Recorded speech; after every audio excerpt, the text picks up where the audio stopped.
오늘 주신 하나님 말씀 보겠습니다. 신약성경 요한복음 1장 9절에서 14절 말씀까지, 요한복음 1장 9절에서 14절 말씀입니다. 우리 함께 믿음으로 합독하겠습니다. 참빛 곧 세상에 와서 각 사람에게 비추는 빛이 있었나니 그가 세상에 계셨으며 세상은 그로 말미암아 지은 바 되었으되 세상이 그를 알지 못하였고 자기 땅에 오매 자기 백성이 영접하지 아니하였으나 영접하는 자 곧 그 이름을 믿는 자들에게는 하나님의 자녀가 되는 권세를 주셨으니 이는 혈통으로나 육정으로나 사람의 뜻으로 나지 아니하고 오직 하나님께로부터 난 자들이니라. 말씀이 육신이 되어 우리 가운데 거하심에 우리가 그의 영광을 보니 아버지의 독생자의 영광이요 은혜와 진리가 충만하더라. 아멘. 말씀이 육신이 되어 우리 가운데 거하심에, 이 말씀입니다. 우리 옆에 분과 더불어서 우리 잠깐 인사하겠습니다. 메리 크리스마스. 예, 좋습니다.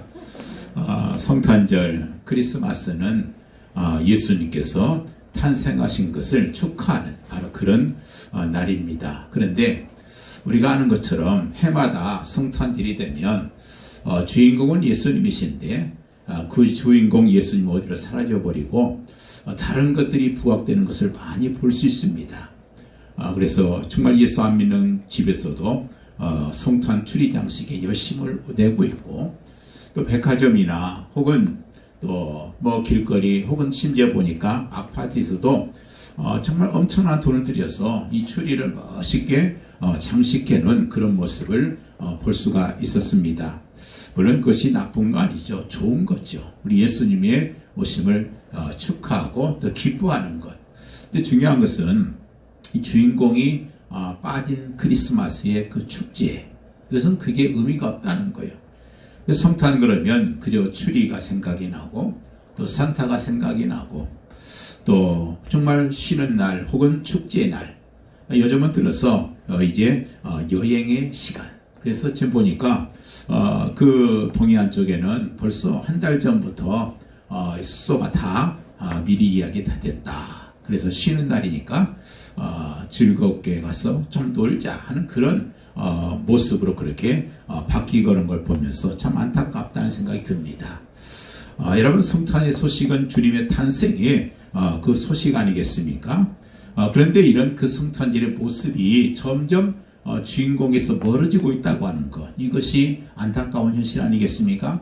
어떤 사람이 밤하늘에 떠있는 그 맑은 아주 예쁜 그런 달을 보면서 야, 저 달 봐라, 얼마나 예쁘냐, 그리고 손가락질 했더니 주변의 사람들이 그 달은 보지 않고 손에 있는 반지를 보면서 야, 내 반지 정말 예쁘다, 그거 얼마나 비싼 거냐, 이렇게 말한다고 하면, 여러분, 이것은 주객이 전도된 거 아니겠어요? 달을 봐야 할 사람들이 달은 안 보고 손가락만 보는 바로 그런 모습이 마치 오늘날의 이 성탄절의 모습과 아닌가 하는 그런 생각을 해보게 됩니다. 세상이 어떻게 돌아가든 성탄절은 분명히 하나님께서 우리 인류에게 주신 최고의 그런 명절이고, 그리고 최고의 은혜를 받는 시간이 바로 이 성탄절의 이 날이라는 것입니다.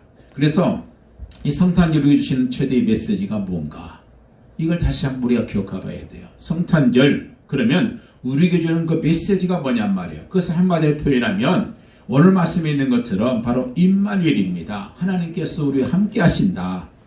하나님께서 우리와 함께 하신다. 우리가 신앙생활하면서 최대의 축복이 있다면 뭐겠어요? 신앙생활하는 사람이 받는 최대의 축복, 그것은 하나님께서 우리와 함께 하시는 거예요. 왜냐? 그것은 사랑이기 때문에 그래요. 여러분, 누구와 함께 하느냐 굉장히 중요합니다. 그래서 예영도 그런 말 있잖아요. 어디를 가느냐가 중요한 것이 아니고 누구랑 함께 하느냐가 더 중요하다. 아무리 좋은 것을, 좋은 그런 경치를 본다 할지라도 옆에 있는 사람이 내가 미워하는 사람이고 내가 싫어하는 사람과 함께하는 그 여행은 별로 즐겁지가 않습니다. 빨리 끝내고 싶어요. 그렇지만 비록 보잘것이 없는 곳이라 할지라도 정말 내가 좋아하고 사랑하는 사람과 함께 있는 그곳이라면 그것은 정말 행복한 여행이 되는 거 아니겠습니까? 내가 누구와 함께 하느냐 굉장히 중요합니다. 자, 그런데 우리 예수님의 그 탄생과 그리고 임마누엘에 대해서 그거에 대해서 이미 예수님 탄생하시기 전 오래전부터 예수님이 탄생하기 700년 전부터 벌써 이사야 선지자를 통해서 벌써 예언된 사실이 바로 이 성탄절입니다. 보라, 처녀가 잉태하여 아들을 낳을 것이요 처녀가 잉태하여 아들을 낳을 것이요 그 이름을 임마누엘이라 하리라. 하나님께서 우리와 함께 하신다. 그런 뜻이에요. 역사 속의 모든 인간은 다 여자가 낳은 게 맞지요. 그렇지만 예수님은 처녀의 몸에서 탄생하실 것을 미리 예언하신 겁니다. 성령으로 잉태케 하셔서 하나님께서 성령으로 잉태케 하셔서 이 세상에 태어난 유일한 바로 하나님의 표적, 이것이 바로 성탄절인 것입니다. 요셉이라고 하는 청년이 마리아와 정원, 야곱보다 조금 더 강한 의미가 있어요. 정원을 하고 그리고 결혼할 날짜를 기다리고 있는데 마리아가 갑자기 배가 불러오기 시작하는 거예요. 보통 사람 같으면 참 이걸 가지고 가만히 안 두겠지만 그런데 이 요셉은 그래도 참 의로운 사람이에요. 그래서 그것을 공개해버리면 이 여자가 생명이 위협해질 것을 알기 때문에 조용히 끝내려고 했어요. 조용히 파혼하고 끝내야 되겠다. 그걸 곰곰이 생각하고 있을 때 하나님의 천사가 나타나서 현몽을 합니다. 요셉아, 네 아내 데려오는 것을 두려워하지 마라. 네 아내가 잉태한 것은 성령으로 된 것이다. 아들을 낳으리니 그 이름을 예수로 하라. 이는 자기 백성을 자기 저희들의 죄에서 구원할 자시라. 이 말씀을 하시면서 그 뒤에 무슨 말씀을 표현하시냐면 이 모든 일이 된 것은 주께서 선지자로 하신 말씀을 이루려 하십니다. 보라, 처녀가 잉태하여 아들을 낳을 것이요 그 이름을 임마누엘이라 하리라 하셨으니 이를 번역한즉 하나님께서 우리와 함께 계시다 함이라. 이 말을 듣고 그리고 요셉이 자기 아내를 데려다가 결혼을 하고 예수를 낳을 때까지 동침하지 않았다고 성경은 말씀하고 있습니다. 자, 예수님 이 의인의 의미가 뭐냐면 죄에서 구원할 자라는 뜻이고 우리와 하나님께서 함께 하실 자다 그 뜻이에요. 그래서 우리 예수님께서 바로 이 땅에 오셔서 우리에게 하신 일 중에 가장 큰 일 하신 것은 우리와 함께 하신 임마누엘의 축복인 겁니다. 또 하나님의 모든 축복의 모든 것은요 한마디로 표현하면 임마누엘의 축복이에요. 하나님께서 우리와 함께 하신다고 하는 거 이것만큼 정말 귀한 축복이 없습니다.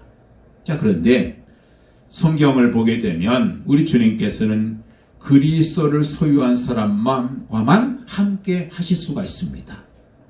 그래서 예수님께서 육신이 돼서 이 땅에 오셔서 임마누엘 되신 것이 오늘 14절 그거 아니겠습니까? 말씀이 육신이 되어 우리 가운데 거하심이. 우리가 그의 영광을 보니, 그런데 여기 보면 말씀이 육신이 되어 그 말을 인카네이션이라고 하는데 이것은 육신을 입다 그런 뜻이에요. 육신을 입다. 이걸 막당하게 번역을 못하니까 그냥 성육신이다 이렇게 번역을 한 겁니다. 예수님께서 성육신 하셨다. 우리 예수님께서 이 땅에 인간을 구원하시기 위해서 오셨다고 하는 것이 바로 임마누엘의 첫 번째 의미. 다시 말해서 이 성육신의 첫 번째 의미는 바로 그거예요. 그리스도께서 메시아께서 인간을 구원하시기 위해서 사람이 되어서 오셨다 그 뜻입니다.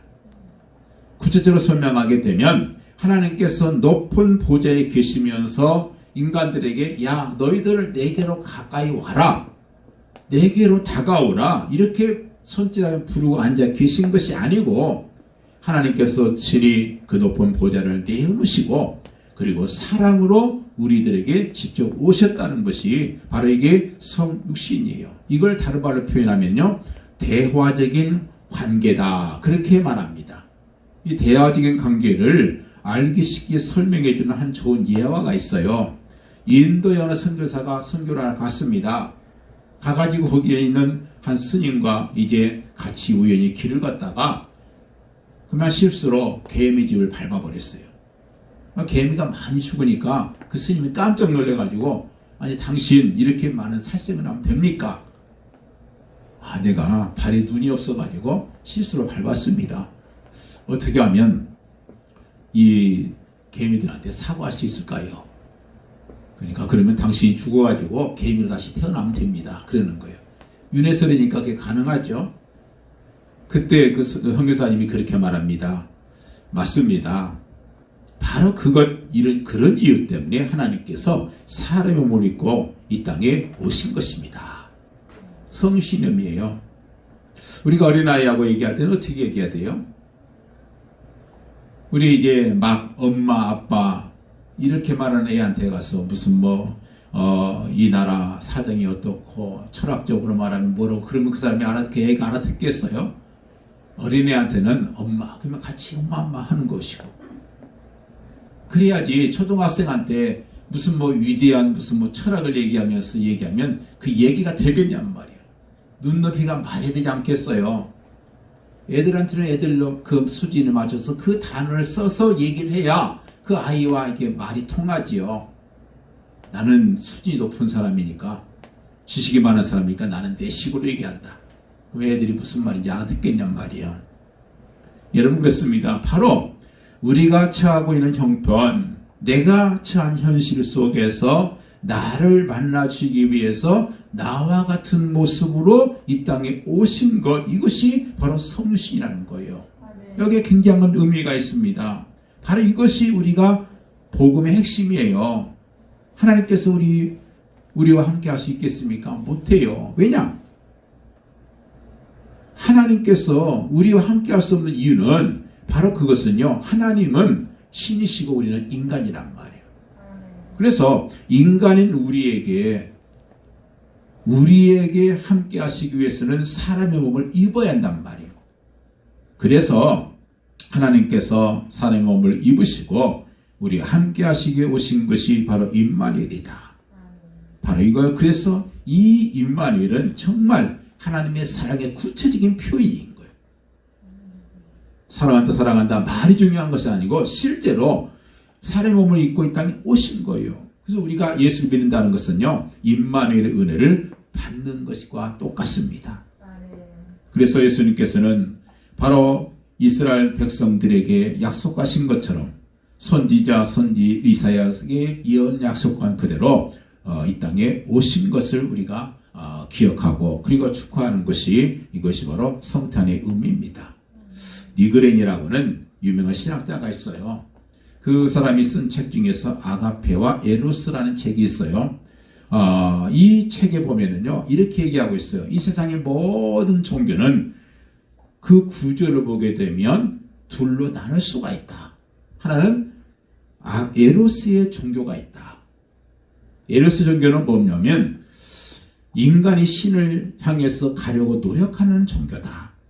인간은 끊임없이 수도를 하고 돌을 닦고 고행을 하고 또 선한 일을 하고 또 그러면서 점점 더 신에게 가까워지는 이런 그런 종교, 이것이 에로스의 종교라는 거예요.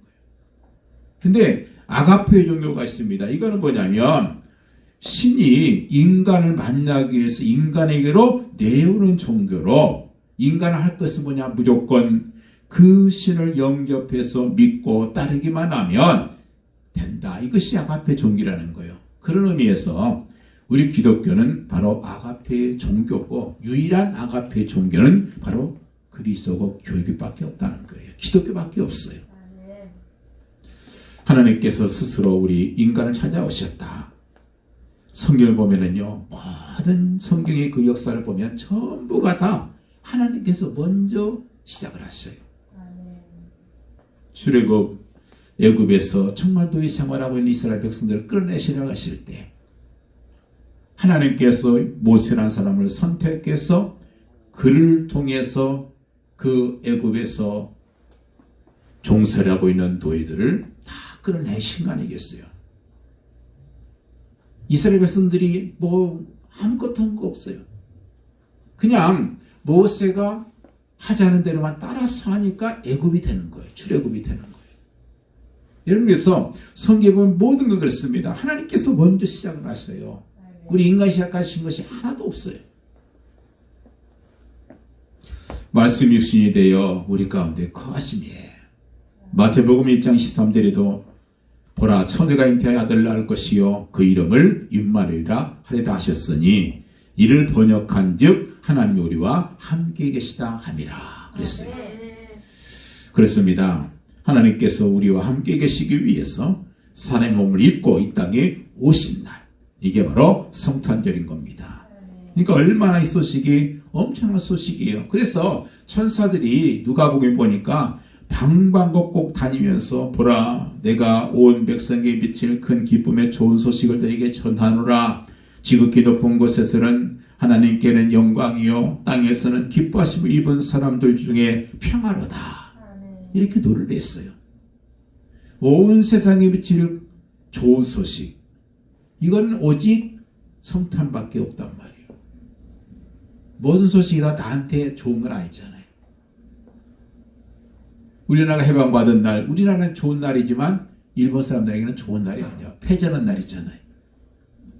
그래서 모든 사람에게 다 이에 좋은 소식을 들려오는 것, 이것이 바로 성탄절이라 그 말이에요. 그뿐이겠습니까? 인류 역사는 이 사실을 그냥 지나칠 수가 없어가지고 이 날을 인류 역사의 기원으로 삼기 시작합니다. 그래서 우리가 아는 것처럼 기원 전, 기원 후, 그것을 영어로 BC 그리고 AD 그렇게 나누잖아요. 이런 BC가 뭐냐? Before Christ, 그리스도 이전의 시대. 그래서 BC 1년, 예수님께서 이 땅에 오시기 1년 전, 혹은 1000년 전, 혹은 2000년 전. 그리고 AD는 아노 도미니, 이 도미니라는 것은 주라는 뜻이고 아노는 해란 뜻이에요. 바로 주님의 해. 그래서 AD, 기원으로 AD. 그래서 전 세계가 AD와 BC로 나눠지잖아요. 그래서 이 성탄절은 바로 이 인류 역사를 둘로 나눈 바로 기점이 되기도 하지요. 그 영어에서 역사란 뜻은요, 히스토리인데 그걸 둘로 나누면 히스와 스토리의 조합어예요. 히스가 뭐냐? 그게 예수님이에요. 예수님의 역사다. 성탄절은 하나님께서 우리와 함께 하시기 위해서 이 땅에 인간을 먹고 오신 바로 성육신의 날이라는 사실. 두 번째로 이 성탄절은요, 그냥 말씀이 육신되어서 우리 가운데 오시기만 한 것이 끝이 아니라, 오늘 말씀 보니까요, 뭐라고 했어요? 우리와 함께 하시기 위해서. 우리 가운데 거하심에 우리와 함께 하시고 동행하신다는 거, 이게 정말 중요한 거예요. 하나님께서는 지금도 또 영원토록 세상 끝날까지 우리와 함께 계십니다. 이게 임마누엘의 뜻이에요. 그 당시에 예수님이 탄생할 때 많은 사람들이 호화로운 궁궐에 태어났겠죠. 저택에 태어났습니다. 편안한 침대에서 태어났을 것입니다. 그러나 우리 예수님께서는 다시 곳이 없어가지고 여관집 말 구유에 몸을 누이셨다고 그랬어요. 왜 그랬겠는가? 이 땅에 정말 불쌍한 사람들이 많잖아요. 피치는 사람들이 많잖아요. 불쌍하고 소외된 사람들, 그들과도 함께 하시기 위해서 예수님께서는 말 구유에 오신 겁니다. 가장 낮은 자리. 지금도 마찬가지예요. 우리 예수님께서는 아무리 불쌍하다 할지라도 낙심되고 외롭고 그리고 어려울 때마다 우리가 생각할 게 뭐예요? 이 자리에도 주님께서 나와 함께 하시는 자리다. 임마누엘, 바로 그 사실에서 우리가 위로를 받으시기 바래요. 보라, 처녀가 잉태하여 아들을 낳을 것이요 그 이름을 임마누엘이라 하리라 하셨으니 이를 번역한 즉 하나님께서 우리와 함께 계시다 함이라. 그렇습니다. 하나님의 성육신, 이것은 하나님께서 인간 밖에 또 다른 세계에 계신 분이 아니고 우리 인간 속에 와 계신다, 그 뜻이에요. 그래서 이 인간 가운데 오셔서, 인간 세계에 오셔서 주님께서 하신 일이 뭐냐? 우리가 기억해야 돼요. 오늘 본 말씀 보니까 말씀이 주신인데요. 우리 가운데 거하심에 우리가 그의 영광을 보니 하나 아버지의 독생자의 영광이요 은혜와 진리가 충만하더라 그랬습니다. 주님께서 이 땅에 오셔서 임마누엘 오셔서 하시는 일이 뭐냐면 계속 우리를 찾고 계신다는 거예요. 함께할 자를 찾고 계신다는 거예요. 그래서 하나님께서 가장 원하시는 것은요. 다른 거 없어요. 우리와 함께 하시는 거예요. 하나님 뭐가 부족해가지고 정말 부족하게 이를 데 없는 우리를 찾으시고 우리와 함께 하시고 하신가. 이거 생각하면 정말 놀라운 거 아니겠어요? 하나님 뭐가 부족해서 함께 하실 인간을 지으시고 함께 하실 인간을 찾으시고 그리고 함께 하시고 바로 그게 임마누엘이에요. 지금은 이제 아닙니다만 저희 부모님이 온전히 살아계셔서 이제 물론 아버님은 지금 가까이 계시지만 어머니랑 함께 시골에 계실 때 명절 때만 되면 거의 한 30년 동안을 명절 되면 꼭 시골 데려갔습니다. 가다 보면 지금 같지 않고요. 옛날에는 막 10시간 걸 때 있었어요. 차 타고 10시간 운전하고 가면 참 힘들어요. 그 전에 전화하면 꼭 어머니가 그래요. 힘드니까 어려우면 오지 마라. 그렇지만 그 부모님 마음은요. 자식들과 함께 하고 싶은 마음이 있다는 걸 알기 때문에 그냥 힘들어도 가는 거 아니겠어요. 지금도 마찬가지일 겁니다. 부모님이 시골에 계신 분들 명절 때 되면 그저 힘들어도 내려가요. 왜 그러겠어요? 함께 하시고 싶어하는 그 부모의 마음을 알기 때문에 내려가는 거 아니겠어요? 바로 그 부모님의 마음이 함께 하시고 싶어 하시는 그 부모님의 마음이 바로 하나님의 마음이라는 거예요. 에덴 동산에서 함께 살기를 원했던 것이 이게 하나님의 뜻이었는데 그 인간이 하나님의 뜻을 저버리고 반역하고 죄를 짓습니다. 그래서 더 이상 하나님께서는 인간과 함께 할 수가 없었어요. 왜냐하면 죄인이기 때문에. 그래서 친히 하나님께서 인간과 함께 하실 수 없기 때문에 함께 살려고 오셔서 먼저 죄값을 치르시고 우리 인간을 의롭게 하셔서 우리와 함께 살기 위해서 이 땅에 몸을 입고 오신 것이다. 그것이 성탄절이라는 거예요. 우리 예수님께서 십자가에 죽어서 죽으십니다. 왜 죽습니까? 우리의 죄값을 치르기 위해서 죽으셨어요. 예수님께서 부활하셔서 우리를 의롭게 하시고 성령으로 오셔서 우리 안에 임마누엘과 함께 하시고 그러려고 이 땅에 오신 거예요. 최고의 축복은 뭐냐? 하나님께서 우리 함께 하시는 임마누엘의 축복이라. 그래서 제가 꼭 잊지 마시기 바라요. 그래서 우리가 신앙생활하면서 가장 중요한 것은요. 하나님께서 우리와 함께 하시는 그 은혜. 이거를 잊지 않는 거예요. 이 고백, 임마누엘 고백 우리가 꼭 잊지 말아야 됩니다. 십자가, 이 십자가는요. 예수님의 임마누엘의 구체적인 표적이에요. 우리 함께하는 표적인데 예수님께서 이 땅에 오셔서 십자가에 죽으신 이유가 뭐냐? 여러분 예수님께서 혼자 죽으신 것이 아니라는 걸 기억해야 돼요. 우리와 함께 죽은 그 자리가 그것이 바로 십자가입니다. 그래서 바울은 그 고백했잖아요. 내가 그리스도와 함께 십자가에 죽었나니. 여러분 그렇습니다. 우리 예수님께서는요. 함께 우리와 죽으시기로 이 땅에 오신 거예요. 그래서 사랑은요. 최고의 사랑은 함께 주는 것이 최고의 사랑이다. 그렇게 말해요. 우리는 다 해도요. 함께 죽는 것은 안 돼요. 가족 중에 너가 죽으면 나 없이 당신 없이 어떻게 사느냐.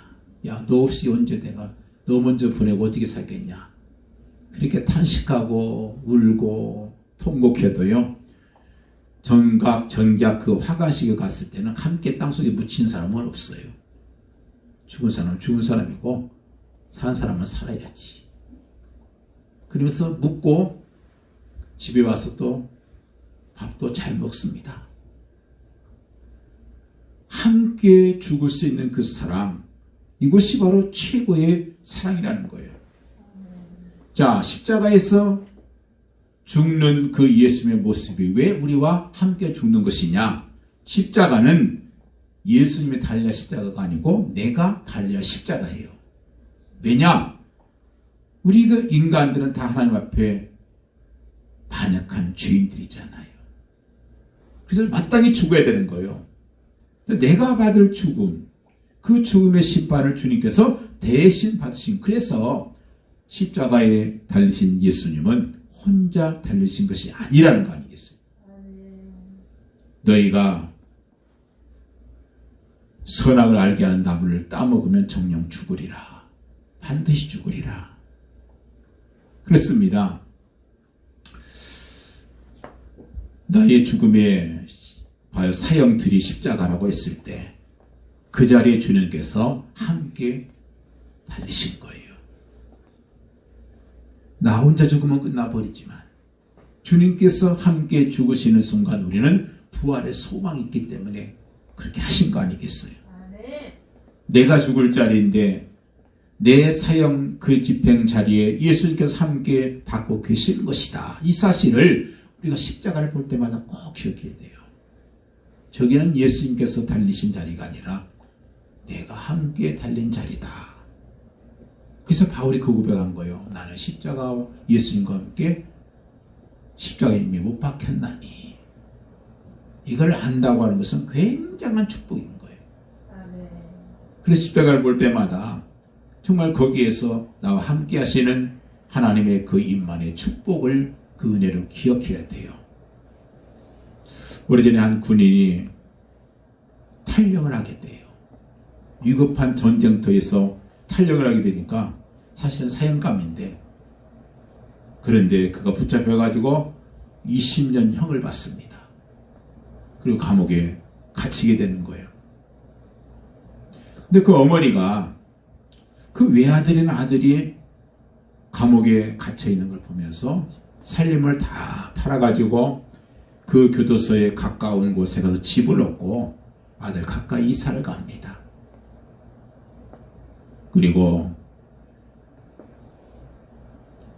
항상 그 창을 열고 그 아들 쪽을 바라보는 거예요. 아들이 냉방에서 자기 때문에 어머니도 불을 안 떼고 냉방에서 주무시고, 다른 사람들이 다 죄인이라고 면회도 거절하고 옛날 애인도 도망가 버리고 형제도 다 외면하고 거들떠 보지 않는데 어머니는 아들을 위해서 20년 동안 옥바라지를 하는 거예요. 여름에는 시원한 옷을 사다 주고 겨울에는 따뜻한 옷을 사다 주면서 어머니가 즐겨있던 성경책도 넣어줍니다. 그렇게 20년이 지났어요. 아들이 석방됐을 때 아들은 이제 중년 신사가 되었고 어머니는 노인이 됐습니다. 20년의 세월이 흘러서 성탄절날 석방되었을 때 그 아들이 임마누엘 하나님이 나와 함께 하셨다, 이 고백을 하면서 어머니 앞에 무릎 꿇고 이런 시를 썼습니다. 내가 감옥에 있을 때 어머니 나를 떠나지 않고 찾아오셨으며, 내가 감옥에 누워서 외로워 있을 때 어머니 마음 내 곁에 와 있었으며, 내가 추위에 떨 때 어머니의 따뜻한 손길이 나를 덮어주었고, 내가 외로워 눈물 흘릴 때 어머니 손길 내 눈물 닦아주셨네. 내가 외로이 방 안에 누워있을 때 어머니의 마음은 나를 둘러 감싸주셔서 이 외로움을 넘어 극복했네. 이 시를 헌시하면서 무릎 꿇고 큰절했다는 거지요. 자기와 함께하는 그 어려울 때 그 함께하시는 그 어머니의 사랑을 생각하는 거지요. 여러분, 그렇지만 아무리 그렇다 해도 우리가 인생 살아가면서 다 떠납니다. 부모도 떠나가고요. 같이 있고 싶어도 영원히 같이 할 수는 없잖아요. 친구도 떠나고. 그런데 끝날까지, 세상 끝날까지 영원토록 함께 하리라. 바로 그분이 바로 예수님밖에 없어요. 세상 끝날까지 항상 너희와 함께 하리라. 이게 큰 축복이란 말이에요. 그리스도를 본받으라고는 유명한 책을 썼던 토마스 홈크패스가 여러분 어느 날 기도하는데 하나님께서 그런 음성을 들으시는 거예요. 야 토마스 아카페스야, 네가 나를 너무 사랑하고 내 뜻을 받들어서 살려고 하는 거 정말 내가 보고 즐겁다. 네 소원 있으면 나한테 한번 얘기해보라. 아카페스가 이런 말합니다. 주님께서 저와 함께 하신 것을 저는 만족합니다. 아니다. 좀 네 소원 있으면 얘기해봐. 아니요. 전 주님께서 나와 함께 하신 것이 최고입니다. 이것만 있으면 됩니다. 3번을 그렇게 얘기하지만 여전히 대답은 똑같습니다. 네, 더 이상 소원 없습니다. 주님께서 나와 함께 하신 것으로 나는 정말 행복합니다. 만족합니다. 근데 4번째 음성이 들려와요. 토마스 아퀴나스야, 너는 세상에 아무것도 부러울 것이 없는 가장 좋은 것을 가졌느니라. 가장 좋은 것을 가진 자 누구예요? 하나님께서 나와 함께 하신 것을 느끼고 깨닫고 체험하고 그 은혜에 감격하는 사람이 가장 행복한, 가장 만족한 사람인 거예요. 사실 그렇습니다. 이 땅에 살면서 서로 함께하면서도 함께하지 못한 사람이 참 많잖아요. 그러나 임마누엘은 다른 것이 아니에요. 함께 사는 데서 임마누엘의 은혜가 나타나는 것이죠. 우리는 다시 만나기 위해서 태어났다 하는 그런 책이 있어요. 그 책 중에 타이타닉호에 대한 그 얘기가 하나가 나옵니다. 1912년도 스트라우스라는 부인이 남편과 함께 타이타닉호를 타고 여행을 하다가 그 타이타닉호가 그 바다 밑에 있는 빙산에 부딪혀가지고 두두막이 나버립니다. 사람들이 그 차가운 그 물에서 빠져서 한 명 죽어가는데, 이제 구명정이 이제 나타나서 그 구명정에 그거에 이제 사람들을 태워서 보내는데, 그 외국 사람들은 우선이 여자와 어린아이를 먼저 구출시키잖아요. 그래서 여자와 어린아이들을 먼저 구출해서 다 이제 먼저 그 작은 제한되어 있는 구명정에 태워서 다 이제 보내는데, 그때 그 스트라우스 부인은 이런 말을 해요. 저는 구명보트를 타지 않을 겁니다. 남편과 우리는 항상 행복한 시절을 많이 보내는데 나 이제 늙었고 나 혼자 가서 살아서 뭐 하겠습니까? 나 함께 남편과 함께 가겠습니다. 그게 죽음의 길이라도 난 갈 겁니다. 그리고 마지막을 두 손을 꼭 잡고 둘이 죽어가는 그런 모습을 거기서 기록하고 있어요. 여러분, 만약에 정말 마지막 순간, 내가 죽어가는 순간 나와 함께 죽을 사람이 있다고 하면 그 사람은 행복한 거예요. 근데 사람은 그렇게 못한다 할지라도 우리 주님께서는 우리와 끝까지, 세상 끝날까지 함께 하시겠다는 거예요. 그게 바로 성육신의 이유고 그게 임마누엘의 축복이란 말이에요. 하나님께서는 인류의 조상 아담과 하와가 범죄하여 에덴 동산에서 쫓겨날 때부터 이미 독생자를 여자의 후손으로 이 땅에 보내실 것을 약속했어요. 그게 창세기 3장 15절 말씀이에요. 여자의 후손은 내 머리를 상하게 할 것이요 너는 그의 뱀의 발꿈치를 상하게 할 것이라. 그리고 그 약속이 바로 지금부터 2000여 년 전에 육신을 그 땅에 오신 우리 예수님, 그 예수님에서 성취가 된 거예요. 예수님은요, 신실하신 분이에요. 약속하신 건 한마디도 1.1획도 변함없이 그대로 다 성취하시는 분이 우리 예수 하나님이십니다. 그래서 그 약속하신 그대로 이 땅에 독생자를 보내주신 것만 아니라 우리를 너무 사랑하신다는 거예요. 하나님이 이 세상을 이처럼 사랑하사 독생자를 주셨으니 독생자를 보내시고 주시고 또 희생하게 하실 만큼 사랑하셨으니 이는 저를 믿는 자마다 멸망치 않고 영생을 얻게 하려 함이라. 왜 예수님께 땅에 오셔서 독생자로 오셔서 임마누엘 하시고 또 희생하셨느냐? 이유는 다른 하나예요. 저를 믿는 자마다, 예수 그리스도를 마음속에 영접하는 사람마다 절대로 망하지 않고 반드시 영생을 얻게 하기 위해서 예수님께서 땅에 오셨다는 거예요. 우리 인간은요, 내가 죽은 만큼 살 수 있어요. 내가 얼만큼 죽느냐. 그만큼 내가 사는 거예요. 50%밖에 안 죽는 사람, 그리스도와 함께 50%밖에 안 죽는 사람은 50%밖에 못 사는 삶이 돼요. 살긴 살았지만 그 삶이 행복하지 못한 거예요. 가족도 마찬가지예요. 자기를 죽이지 않고는요, 가족도 행복하게 살 수 없어요. 내가 살아있으면 그 가족은 맨날 싸움만 할 거예요. 그렇지 않겠어요? 내가 살아있는데, 서로 살아있는데 무슨 거기에 화목이 있고 무슨 평화가 있겠어요? 사회생활도 마찬가지예요. 내가 회사에서 내가 죽어야 그 회사 일이 잘 될 수밖에 없어요. 그게 우리 인간의 삶인 겁니다. 그래서 죽어야 되는 거예요.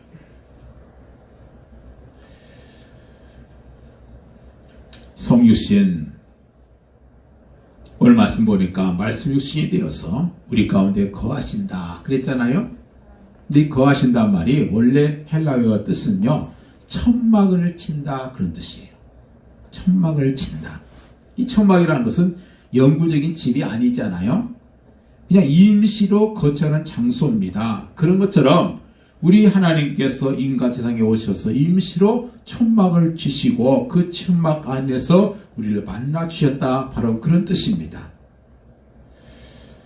이것은 바로 임마누엘 교리예요. 그래서 하나님께서 우리의 언어 속에, 우리의 성생각 속에 항상 우리와 함께 하셔서 내가 당하고 있는 사건 속에서 역사하시고 계시다는 사실, 이것을 바르게 믿는 것이 이게 바른 신앙인 겁니다. 혹은 내가 실패했거나 내가 병상에 있거나 하나님께로부터 멀어졌다고 생각하는 거, 이거 안 된다는 거예요. 항상 하나님께서 우리와 함께 하시는 거예요. 옛날 모세가 호렙산 기슭에서 장인 양을 치다가 한 불타는 딸기나무, 떨기나무 사이에서 불타는 걸 보면서 하나님 앞에서 하나님의 음성을 듣잖아요. 모세야, 너는 즉시 애굽으로 들어가서 내 백성을 구원해내라. 근데 모세가 생각해보니까 자기는 나이가 80이에요.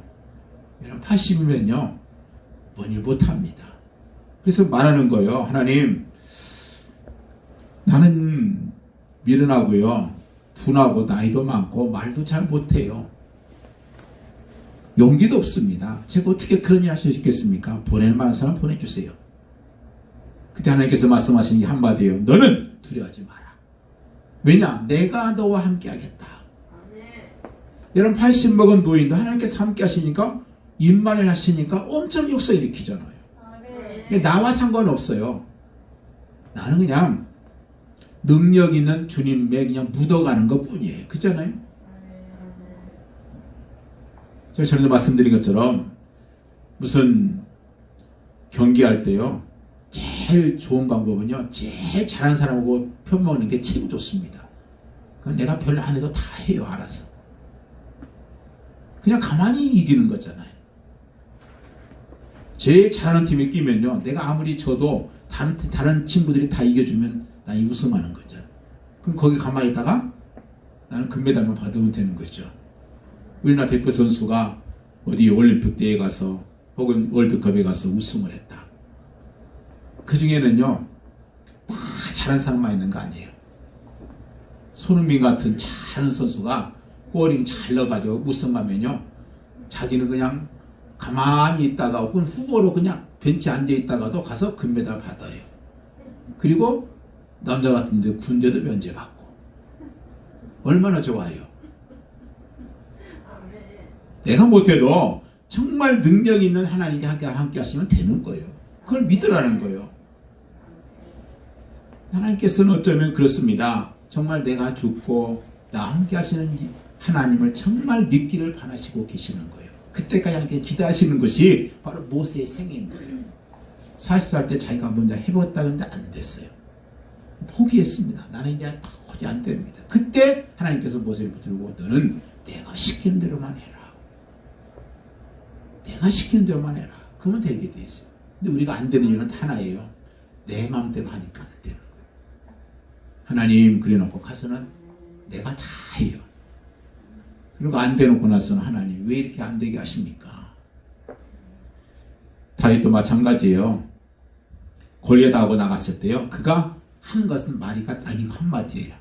너는 칼과 창으로 단창으로 내게 나오거니와 너는 네가 자신 있는 창 그리고 칼 내가 정말 그렇게 잘 쓰는 칼 내 힘 갖고 나한테 오지만 나는 만군의 여호와의 이름으로 내가 너에게 간다. 여기 엄청난 고백이 있어요. 어떻게 17살밖에 안 먹은 그 아이가 이런 고백을 할 수 있을까? 여러분 그렇습니다. 하나님께서 함께 하시면요. 용광 속에 들어가도 그냥 살아요. 단연히 새 친구가 들어갔잖아요. 들어갈 때 3명이었는데 거기서 보니까 춤추고 있어요. 용광 속에서.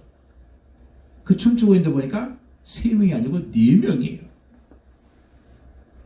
그 마지막 사람은 가만히 보니까 이게 신의 아들이에요. 그게 누구예요? 예수님이었어요.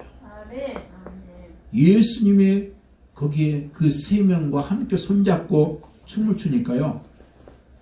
머리털 하나도 타질 않아요. 이게 하나님의 능력 아니겠어요? 여러분 그렇습니다. 그래서 이사야 선지자는 표현 선포합니다. 두려워하지 마라. 내가 너와 함께 함이라. 놀라지 말라. 나는 내 하나님이 됨이니라. 내가 너를 굳세게 하리라. 참으로 나의 의로운 손으로 너를 붙들리라. 예수님께서도 승천하시기 전에 똑같은 말씀을 우리에게 약속하셨어요. 볼지어다 내가 세상 끝날까지 너희와 항상 함께 있으리라. 그래서 우리 예수님은 임마누엘 하나님으로 이 땅에 오셨고요. 임마누엘 하나님으로 영원히 우리 함께하는 다시를 우리가 꼭 믿어야 되는 겁니다. 요한 웨슬러 유명한 그분이 임종하기 직전에 그가 남긴 말이 바로 이거였어요. 세상에 좋은 일이 많이 있었지만 가장 귀한 일은 하나님께서 나와 함께 계셨습니다. 모쪼록 이번 성탄절도 임마누엘 주님께서 여러분과 함께 하셔서 여러분의 모든 삶의 구석구석에 하나님의 사랑과 평강이 넘치기를 예수님으로 간절히 축원을 드립니다. 기도하겠습니다. 할렐루야. 아버지 감사합니다. 주님 환경이 어떻든 형편이 어떻든 나의 처지가 어떻든 임마누엘 함께 하시는 주님 온전히 바라보고 승리하는 귀한 절기 되도록 축복하옵소서.